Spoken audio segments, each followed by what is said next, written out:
Omicron is another variant that we have to deal with. I think that shows us that we have to be flexible enough, quick enough to take decisions, and not to go back to this red and green countries that you are allowed or not allowed as a country. I think we have to put a procedure that's logical, that can be implemented, and it makes it easy for people to travel.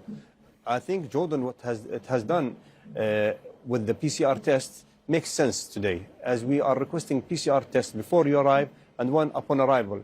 So this makes sure that you are traveling safe and the country is safe at the same time.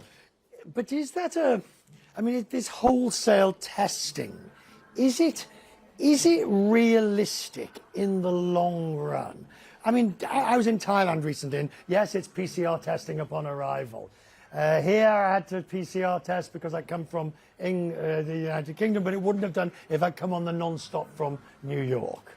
To be honest with you, it doesn't make sense. I would understand one PCR test when you arrive, just to make you feel the country feel comfortable. Other than that, I think with the Omicron and what's happening, I think it's going to be changing. And I see it changing soon. I think in a couple of months, I think the whole procedure will be changing. And I hope that because of the severity of the Omicron, we don't have to worry as much as we used to worry. As long as you're vaccinated, it makes sense. If you're not vaccinated, then the question becomes you should take 1 or 2 PCRs. What's your strategy for 2022?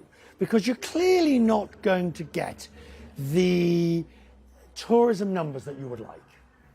Well, we are not going to get the tourism numbers that we wanted or we had in 2019, but definitely we have a number that we are aiming to reach. We are aiming to reach an income of around 2.9 billion JDs, which is a growth that is logical, and also at the same time we are able to accomplish, I think. We are taking into account that the variant is not away and the corona is not away, so we have to deal with these things. We have put a target for last year.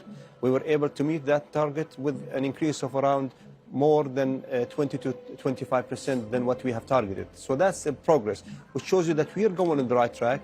But again, we're not in control of all the different variants. So what markets are you targeting? Well, we would like to say we're targeting everyone. Yeah, but going back to where we're targeting, we are targeting, the US is a source market for us. Europe is an important and source market for us. The Middle East, especially GCC countries, are market for us. Again, if we look at those 3 different areas, we look at the situation and how things are progressing, we are optimistic. We are optimistic that in a couple of months, things will go back to where they were 6 months ago, where things were under control. So that gives us an opportunity for March to be able to receive the numbers that we would like and build on it for summer and next fall.